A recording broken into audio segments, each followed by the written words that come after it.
Hmm. Hello and welcome to all my lovely seventh graders to the platform An Academy with educator Nehal Agarwala. I'm so sorry, I have a little bit of throat pain. So, in case there's anything that you think lacks clarity and needs to be repeated or needs to be clarified, do make sure that you drop in a comment in the comment section below with your doubt, and I will ensure to get back to you. Okay, so let's begin to ace our exams with the Unacademy plus subscription जिस पे अब आपको flat 10% of मिलता है अगर आप मेरा code NA01 use करते हो. Yes, you heard it right. The Unacademy plus subscription with all its amazing features is now available for a flat 10% off अगर आप मेरा कोड NA01 यूज करते हो.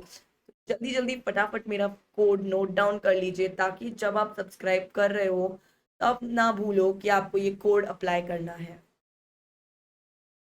Okay, for all the ones who are new to my channel and who are joining in today, let me quickly introduce myself. I am educator Nehal Agarwala, taking all of you on a socio ride with me. I completed my graduation in history from Lady Shri Ram College, which is one of the best humanities college in India.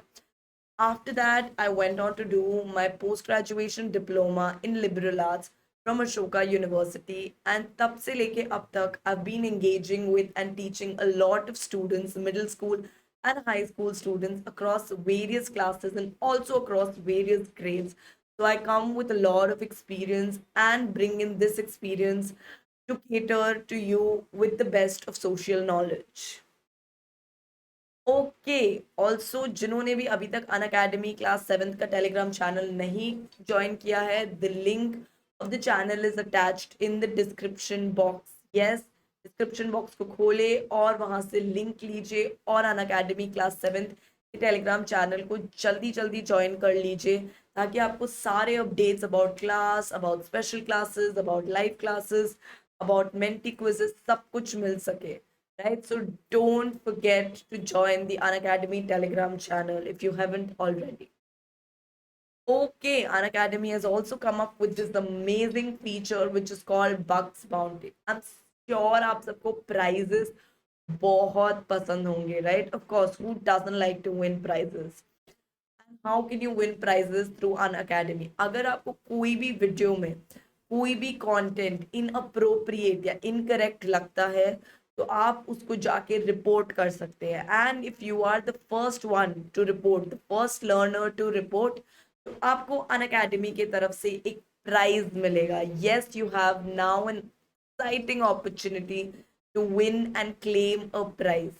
Now, how can you report the content? उस content को report करने के लिए एक form का link description box पे attached है. आप वो फॉर्म को खोल सकते हैं और जो भी इनअप्रोप्रिएट कंटेंट है उसको रिपोर्ट कर सकते हैं. And be the first one to do that. Be fast and quick so that you can get a prize from our side. Okay, Unacademy has also launched this absolutely new and amazing feature which is Ask a Doubt. जहाँ पे आप unlimited doubts clarify कर सकते हैं, अपने homework में assistance ले सकते हैं from the educators who will try to answer all your doubts and will provide you instant solution to various questions that you might have in high quality video, delivery in the language of your choice, Hindi, English, whatever, so that you can get exact and perfect solutions for all your curious questions. Okay, so now जैसे कि मैंने आपको video के starting में कहा था कि अन academy के प्लस सब्सक्रिप्शन पे आपको 10% ऑफ मिलता है if you use my code NA01. Now what are the features जो आपको सब्सक्रिप्शन पे मिलते हैं? You can now access unlimited content by some of the top educators which teach on Unacademy platform, and you can have unlimited access to it अपने घर के comfort से just by using the Unacademy Plus subscription. There's regular doubt clearing session, there is exhaustive coverage of your syllabus, आपको mentorship और guidance मिलती है, साथ ही साथ आपको notes भी provide किया जाता है in PDF फॉर्म ताकि वो आप नोट्स आपके पास हमेशा अवेलेबल और एक्सेसिबल हो. साथ ही साथ we at Unacademy also believe that it's very important to check the progress of the children. And how can we do that? by taking test series, by practicing question and answers, practice tests, batch courses, mock quizzes, and all of this. ये सारे amazing features सिर्फ एक ही platform पे available है, that is Unacademy Plus subscription. And as you can see on your screen, there are various packs for the subscription which are available for different months, and then starting from 24 months to 84 months. So make sure that you choose the pack of your choice. But the funda is very simple. The more number of months that you subscribe for, the lesser is the per month cost, but the more are the benefits that you can avail through this Unacademy Plus subscription. Also, अगर आपको parts में pay करना है, month wise पे करना है, so even that is available. Unacademy का अब आपको नो कॉस्ट ईएमआई और नो इंटरेस्ट ईएमआई ऑप्शन भी अवेलेबल है टू पे for the subscription pack. Okay, Unacademy आपके लिए एक और बहुत ही एक्साइटिंग सब्सक्रिप्शन लेकर आया विद एडिशनल फीचर्स. तो प्लस वाले सब्सक्रिप्शन पे जो फीचर्स अवेलेबल थे वो आपको आइकॉनिक सब्सक्रिप्शन पे तो मिलते ही है, but साथ ही साथ you also have some of these additional very exciting subscription features. You get a personal mentor. Yes, वो personal mentor आपको guide करेगा, आपके लिए study planner बनाएगा जो specifically आपके needs को देखते हुए होगा, आपके कि आपके डायरेक्शन को देखते हुए होगा, आपके प्रोग्रेस को देखते हुए होगा, एंड इसीलिए वो आपको वीकली प्रोग्रेस रिपोर्ट्स के साथ प्रोवाइड करेंगे ताकि आप अपने परफॉर्मेंस को असेस कर पाओ, ताकि आप ये देख पाओ कि आपको कहाँ पर थोड़ी ज्यादा मेहनत करने की जरूरत है, कहाँ पर आप एस कर रहे हो, राइट. साथ ही साथ there be live doubt clearing session. These mentors will also be connecting with your parents for any and every concern that your parents might have. And in addition to that, साथ ही साथ वो आपका progress track करेंगे through MCQ, quizzes, test series, batch series, and all of these things available with these additional benefits if you avail the iconic subscription. Again, as you can see कि अलग अलग monthly packages है 24 months से लेके 84 months तक, but the funda is the same. The more number of months you subscribe for, the less is the cost, but the more is the benefit. So don't forget to do that and use my code NA01 to get 10% off on this subscription. साथ ही साथ the very amazing no cost, no interest EMI feature is also available for the iconic subscription. And here's the bumper announcement or offer. अगर आप Unacademy का iconic subscription लेते हैं तो आपको ये नया फायदा भी मिलेगा. This new very exciting amazing feature which is now been added to the iconic subscription, that is one-on-one live homework help. Yes, it's like getting one-on-one tuition and mentorship through video to get all your doubts clarified, to get your foundations clear. So what are you waiting for? If you haven't already checked out and if you haven't already subscribed, right after this class, don't forget to choose a plan of your choice and convenience, and subscribe to the Unacademy Plus an iconic subscription. But use my code NA01 so that you can avail the exciting 10% discount. Okay, Bacha Party. So now what are we waiting for? Let's begin with our lesson for today. जहाँ पे हमने सुबह we got into depth about discussing chapter 1 of geography, which was environment. आज हम उसी के NCERT question and answers को discuss करेंगे. So if you want to quickly go and get your NCERT books and open your NCERT question and answers, do that quickly so that we can begin with discussing the question and answers. तो फंडा same है जो हम हमेशा करते हैं. हम question by question जाएंगे, उस क्वेश्चन को समझने की कोशिश करेंगे और फिर उसके आंसर को देखेंगे कि हम वो आंसर कहाँ ढूंढ सकते हैं, and what makes for a perfect full scoring answer so that we can prepare you to ace your exams with Unacademy. Okay, so पहला सेक्शन है answer the following questions briefly. In questions को briefly या संक्षिप्त में answer करें, right. What is the first question? What is an ecosystem, right. काफी direct definition दिया हुआ है इकोसिस्टम का आपके बुक के पेजेस 4 and 5 में, राइट. एन इकोसिस्टम बेसिकली एक ऐसा सिस्टम होता है जहाँ पे हमने देखा था कि जो लिविंग ऑर्गेनिजम्स है, that is also known as the biotic elements, they interact with each other and with the abiotic elements, which is the physical and the chemical factors. There's the air, water, land, right? जब ये आपस में interact करते हैं, और जब जब biotic biotic interact करता है, जब बायोटिक ए बायोटिक इंटरैक्ट करता है, तो ये सारे जब इंटरैक्शंस होते हैं, एंड इस इंटरैक्शन से जो सिस्टम फॉर्म होता है, हम उसे इकोसिस्टम कहते हैं, right. And all of this is linked by material and energy transfer. हमने देखा था नाइट्रोजन साइकिल चल रहा है, वाटर साइकिल चल रहा है, सो ये different cycles that are taking place in the environment, जिससे मटेरियल और एनर्जी भी ट्रांसफर हो रही है। that is what forms the ecosystem. So all the plants and animals जो आपको अपने surroundings में दिखते हैं, they are often interdependent on each other, right? Plants depend on animals for carbon dioxide, right? Because we as animals, humans को भी animals कहा जाता है, right? Humans are animals. So we as humans and animals, we release carbon dioxide जो plants के लिए बहुत जरूरी होता है to make their own food and to produce oxygen, and that oxygen which plants produce is very important for our survival, right?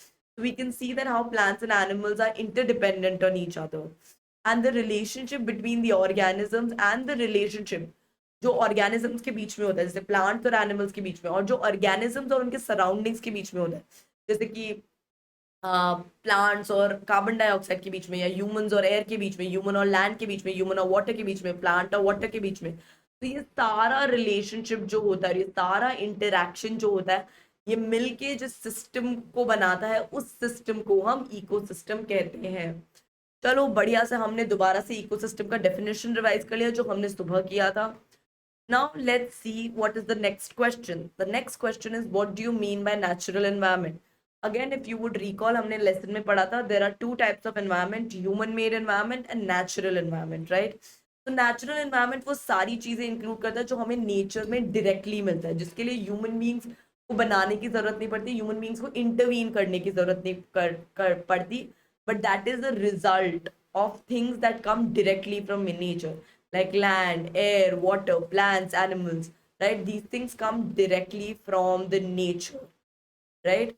And it refers to the biotic elements within the nature, that is plants, animals, and the abiotic elements also, that is land, water, and air. So this classification को याद रखना बहुत जरूरी है, that the natural environment, or any natural environment for that matter, includes both biotic, that is the living component, and abiotic, which is the non-living component, which comes directly from the nature, right? Okay, now let's look at the third question, which you need to answer briefly, which is, what are the major components of the environment? I'm sure आपको ये picture तो याद होगी. So this picture is a direct answer, right? मैंने ये picture आपके page second of the book से उठाया है, right? Which talks about the three components of the environment: natural component, human made component, and the human component. Again, human made component और human component different है, ये याद रखना बहुत जरूरी है. Again, natural components are components that come directly from nature, land, air, water, animals, plants, right? Human made are जो humans बनाते हैं, roads, bridges, parks, playgrounds. And human components are basically the abstract components, right? जैसे religion हो गया, जिसको human necessarily create करता है, but वो एक institution होता है, right? जैसे family, education, economy, religion, ये सारा जो ह्यूमंस की लाइफ का एक बहुत ही इंपॉर्टेंट हिस्सा है, राइट? बट जो टेंजिबल नहीं है, जैसे आप टच नहीं कर सकते, रिलीजन को आप इमेजिन कर सकते हो, but how can you touch religion? You can touch a temple, right, जो ह्यूमंस ने बनाया है, but you can't touch religion because religion is like an idea, it is like an imagination, it is something that's abstract, right? Family को भी आप जिस घर पे रहते हैं, house you can touch your family members or people, but can you touch this idea called family? No, because it's an institution, it's a component. तो इसीलिए ये three components of the environment होते हैं: natural, human made and humans. Okay, now next question तो बड़ा ही simple है. Okay, give four examples of a human made environment. कोई भी चार चीजें अपने आसपास देखो जो humans ने बनाई है और उसको लिख डालो. मैंने लिख दिया पार्क, प्लेग्राउंड, एक्वेरियम, रोड्स. आप कुछ भी लिख सकते हो, आप ब्रिज लिख सकते हो, बिल्डिंग्स लिख सकते हो, जो आपके मन में है, जो आपने देखा है, जो ह्यूमंस ने बनाया है एनवायरमेंट में, right? Now let's look at the next question. What is lithosphere? Right, हमने पढ़ा था that there are different domains of the earth और different domains of the environment. जल्दी से मुझे डिस्क्रिप्शन, सॉरी, जल्दी से मुझे कमेंट सेक्शन में बता दीजिए क्या कितने कंपोनेंट्स होते हैं एनवायरनमेंट के, ठीक है, और उनके नाम के साथ। लेट्स सी आपको याद है कि नहीं। Okay, so let's discuss one of these, sorry, not components, domains, right, of the environment, that is lithosphere. Lithosphere हमने बताया था क्या है, it's a solid crust, जो सबसे ऊपरी लेयर होता है अर्थ का, which is made up of rocks, minerals, soil, उससे हम कहते हैं lithosphere. And it includes irregular landforms. सिर्फ एक तरह का landform नहीं होता, plains, there are valleys, there are mountains, there are plateaus, right? कुछ लोग plains में रहते हैं, कुछ लोग mountains में रहते हैं. So all of these things जो rock mineral से बन के different variety of landforms या land types बनाता है, that is a part of the lithosphere. And इससे हमें minerals मिलते हैं, जितने भी minerals हमें मिलते हैं, right? जैसे diamond is a kind of mineral, gold is a mineral, copper, iron, ये सब हमें इसी जोन से मिलता है, इसी डोमेन से मिलता है, राइट। एंड इससे हमें अलग अलग तरीके के लैंड फॉर्म्स, लैंड टाइप और अलग अलग तरीके की जगहें मिलती है, जैसे ग्रासलैंड्स जहाँ पे गाय और ये सब ग्रेज करती है, चरती है। लैंड मिलता है आपको मोस्ट इंपॉर्टेंटली जहाँ पे आप एग्रीकल्चर करते हो, जहाँ पे आप रहते हो। फॉरेस्ट मिलता है जहाँ से आपको खाना मिलता है, एयर मिलता है, all of these things, right. So अगर आप लिथोस्फेयर के लिए आंसर लिख रहे हो तो make sure that you cover all of these 4 points and nobody can take away a single mark from you. Okay, what is the next question that you need to answer briefly? What are the two major components of biotic environment? Again, very very simple, right? Plants, animals. Humans, animals में included है, जैसे मैंने आपको पहले कहा था, they are living and that is why they are biotic. What is biosphere, right? Picture देख लो, biosphere. Okay, again it is one of the domains of the earth or the environment. It is basically जहाँ पे life happens, जहाँ पे the other three components, that is atmosphere, hydrosphere and lithosphere, जहाँ पे वो interact करता है, that is land, air and water. Water is hydrosphere, air is atmosphere, land is lithosphere. एक छोटी सी नैरो सी जगह बनती है जहाँ पे ये तीनों फैक्टर्स इंटरैक्ट करते हैं and it makes life possible, right. आपको लैंड चाहिए अपने लाइफ के लिए, आपको पानी चाहिए और आपको एयर चाहिए। तीनों चीजें सर्वाइवल के लिए बहुत जरूरी है and to be able to support life. तो द जोन जहाँ पे ये तीनों चीजें मिलती है, जहाँ पे plant and animals can survive and live, that is known as biosphere. So plant and animal kingdom together make up the biosphere. It is a narrow zone of the earth where land, air and water interact to support life. इसके बिना life possible ही नहीं है. Okay, so with this we come to the end of your first question, which is answer the following questions briefly. जिसमें हमने 6 question and answers attempt किए. Now let's look at the second one. This is, I'm sure, your favorite part, MCQ, right? So now what is the first MCQ question? Which is not a natural ecosystem? याद रखना natural और ecosystem क्या होता है. Ecosystem मैंने कहा था एक ऐसी जगह जहां पे इंटरैक्शन होता है बायोटिक और एबायोटिक एलिमेंट्स के बीच में, right, that is ecosystem. Natural क्या है? जो नेचर में एग्जिस्ट करता है, जो नेचर से आया होता है, right. Desert, is desert natural या फिर ह्यूमंस जाके डिजर्ट पे रेत छोड़ के आते हैं, ये सोचो, है ना. डिजर्ट नेचुरल होते हैं, राइट.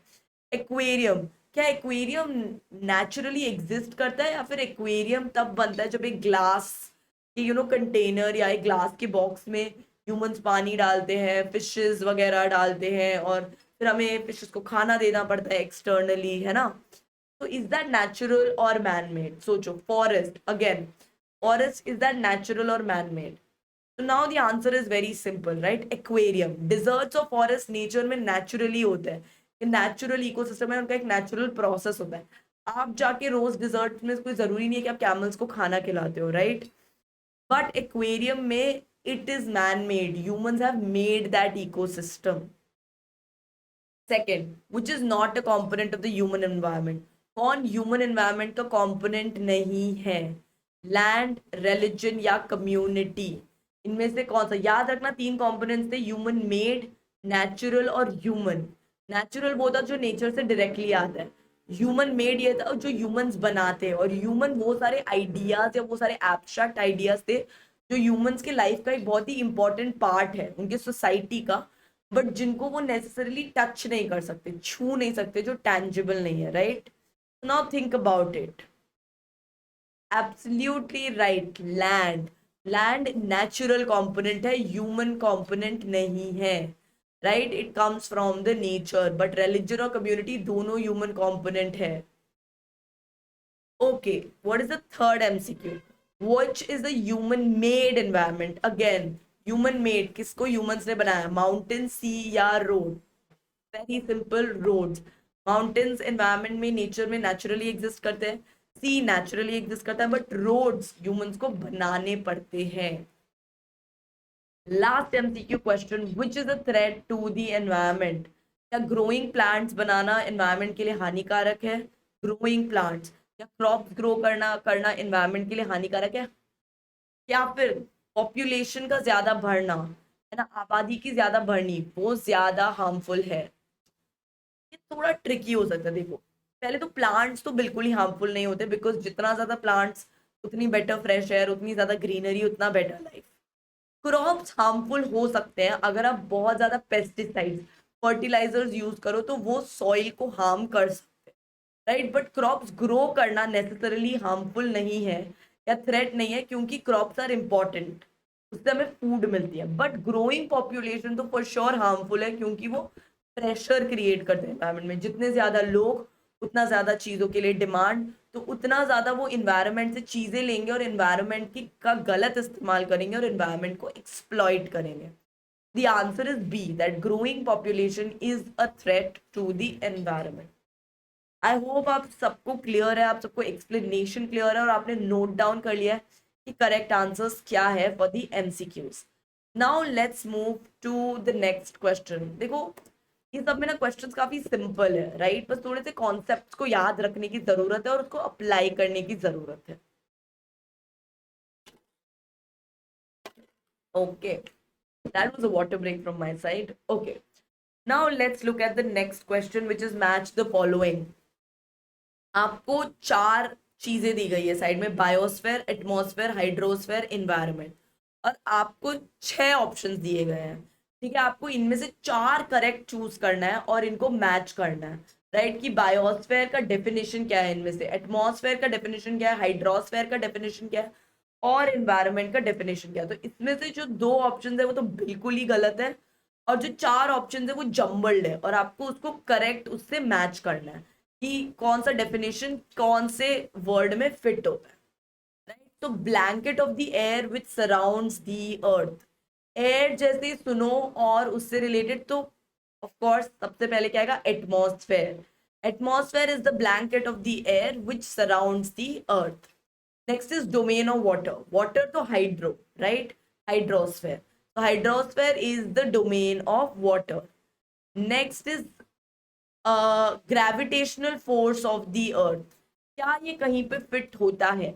अगेन कंफ्यूज मत होना एटमॉस्फेयर के साथ, because the gravitational force which keeps the atmosphere in its position to the earth, there is a gravitational force that is present, जिसकी वजह से एटमॉस्फेयर सराउंड करता है अर्थ को. बट क्या वो ग्रेविटेशनल फोर्स क्या है, क्या उसका डेफिनेशन है यहाँ पे? नहीं. Atmosphere is not the gravitational force. Gravitational force की वजह से एटमॉस्फेयर सराउंड करता है अर्थ को, but it is not the gravitational force of the earth. Right, so वो उसमें कंफ्यूज मत होना, ये सारी चीजें ध्यान रखना बहुत जरूरी है. Okay, gravitational force is the reason, but gravitational force of the earth is not called the atmosphere. Next, our surroundings. तो हमारा environment जो है, जैसे याद है स्टार्टिंग ऑफ द लेसन में जब रवि बात कर रहा होता है अपने टीचर से, तो उसकी टीचर क्या कहती है? Everything that is around you is your environment. So your surroundings are basically your environment. तो फोर्थ इज डी. तो अब हमने एक ऑप्शन तो पहले ही हटा दिया, that is gravitational force of the earth. अब बचते हैं दो ऑप्शंस और एक ही डेफिनेशन बचा, that is biosphere. So let's see biosphere में क्या होता है. Narrow zone where land water and air interact. So अभी हमने पढ़ा था बायोस्फेयर के बारे में, दैट जहाँ पे plant and animal kingdom live and they make up the biosphere, right, and it is the zone जहाँ पे land air and water interact करते हैं, जो सर्वाइवल के लिए जरूरी है. So biosphere is that zone, right.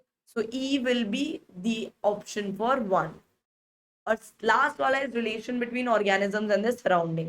वो तो हमें पता है कि वो इकोसिस्टम होता है. Ecosystem is that relation, that interaction जो ऑर्गेनिजम्स और उनके सराउंडिंग्स के बीच में होता है, जो बायोटिक और एबायोटिक एलिमेंट्स के लिए होता है. बट क्योंकि इकोसिस्टम यहाँ पे दिया ही नहीं गया है, तो ये ऑप्शन भी रूल आउट हो जाता है। तो सी और एफ फिट नहीं करते, बाकी चारों को हमने फिट कर दिया and this is the answer. Biosphere is the narrow zone where land water and air interact, atmosphere is the blanket of the air, hydrosphere is the domain of water and environment is everything around us, our surroundings. Okay, with that, we almost come to the end. We are there with our fourth question, which is give reasons. दो statements आपको दिए जाएंगे और आपको उसके कारण या आपको reason बताना है और उसको explain करना है। First statement is very very simple. Man modifies his environment. That is, man changes. हमने पढ़ा था modification का मतलब क्या होता है, change करना। That man modifies his environment. तो अगेन आंसर बड़ा ही सिंपल है, मैंने आपकी बुक से उठाया कि पहले के जमाने में ह्यूमंस एडजस्ट करते थे, अडेप्ट करते थे। वो उनकी नीड्स बहुत कम थी, तो जो भी उन्हें नेचर से थोड़ी बहुत चीजें मिलती थी वो उसमें खुश होते थे कि वो उनके नीड्स को फुलफिल कर रहे हैं। बट जैसे जैसे ह्यूमन आगे बढ़े वैसे वैसे उनका नीड्स ग्रो करना शुरू कर दिया and it became very varied, है ना, वैरायटी भी बढ़ गई उनके नीड्स की। पहले अगर उन्हें सिर्फ एक तरीके का टूथपेस्ट चाहिए था, तो अब टूथपेस्ट में वैरायटी आ गई इतनी सारी, है ना। सिमिलरली पानी एक ही है बट इतने सारे ब्रांड्स अलग अलग है। यू कैन सी कि उनके नीड्स सिर्फ बढ़े ही नहीं बट वैरायटी भी बढ़ गई। Fashion sense is one of the ways जिसमें वैरायटी बढ़ जाती है। क्लोथ्स पहले नीड्स थी बट अब क्लोथ्स में इतने सारे वैरायटी आ गए, राइट। तो जैसे जैसे इन्वेंशन हुई, टेक्नोलॉजी हुई, तो पीपल लर्न कि कैसे वो इन्वायरमेंट को चेंज कर सकते हैं, मॉडिफाई कर सकते हैं, है ना। तो ताकि वो अपने लाइफ को ज्यादा कंफर्टेबल बना सके। तो ये सारी चीज आपके बुक में दी गई है, राइट। एग्रीकल्चर बढ़ा, सरप्लस हुआ। सरप्लस मतलब कि वो क्रॉप्स जो ह्यूमंस अपने यूज के बाद जो बचता है फिर वो उसे जाके बेचते हैं। Surplus is the extra that is left, right. फिर व्हील्स इन्वेंट हुए, ट्रांसपोर्टेशन जल्दी हो गया, इंडस्ट्रीज आए। तो ये सारे जो बहुत सारे इन्वेंशन हुए इसके वजह से क्या हुआ, धीरे धीरे ह्यूमन बींग्स लर्न कि वो इन्वायरमेंट को कैसे और ज्यादा यूज कर सकते हैं और एक्सप्लॉइट कर सकते हैं। और वैसे वैसे उन्होंने नई चीजें प्रोड्यूस करनी शुरू कर दिया और उनके नीड्स बढ़ते ही चले गए। तो बट इन सब चीजों के कारण हुआ क्या, because of all of these modification human being ended up disturbing जो इकोलॉजी में, जो इकोसिस्टम में जो बैलेंस होता है ना, वो डिस्टर्ब होना शुरू हो गया। जो संतुलन है ऑफ दिस बैलेंस जो एग्जिस्ट करता है बायोटिक और एबायोटिक एलिमेंट्स के बीच में, वो डिस्टर्ब होना शुरू हो गया। पोचिंग शुरू हो गई, कितने सारे एनिमल्स एक्सटिंक्ट होते चले जा रहे हैं, कितने सारे प्लांट्स एक्सटिंक्ट हो रहे हैं। तो this is how this balance is disturb, pollution हो रहा है ना। So this is how humans modify the environment and they disturb the ecological balance. Now, what is the next statement? Plants and animals depend on each other. Right? This is a very given statement. Ecosystem में तो of course we have seen कि how in every ecosystem plants and animals depend on each other. And they need each other for their survival. For example, अभी मैंने आपको just थोड़ी देर पहले बताया कि plants produce oxygen which is needed by animals to survive, and animals in return give out carbon dioxide, which again is a must for animals, right. Animals need that, so that animals release carbon dioxide which is a must for plants, and plants need them ताकि वो अपना food बना सके और oxygen produce कर सके, and animals and humans also depend on plants for their food. So ये काफी interdependent relationship है।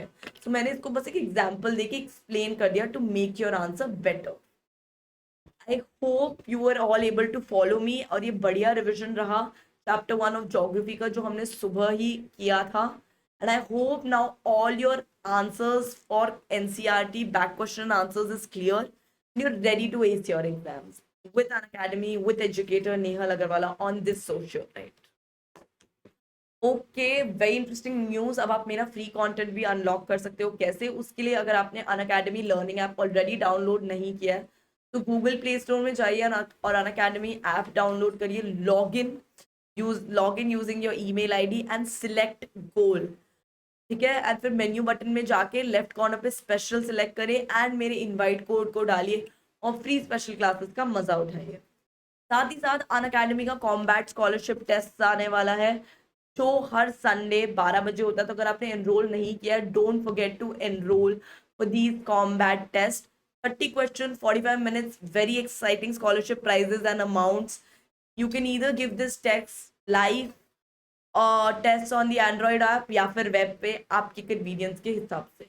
So make sure that you enroll quickly and get amazing scholarship prizes worth ₹1 crore with an academy. Okay, that's it for now. Download the Unacademy Learning app if you haven't already. Check out the various amazing plus and iconic subscription packs and choose the pack that best suits you and use my code NA01 to get flat 10% off. Thank you. That's it from my side. Bye bye. Don't forget to like, share, and subscribe. Let's crack it. Let's ace it.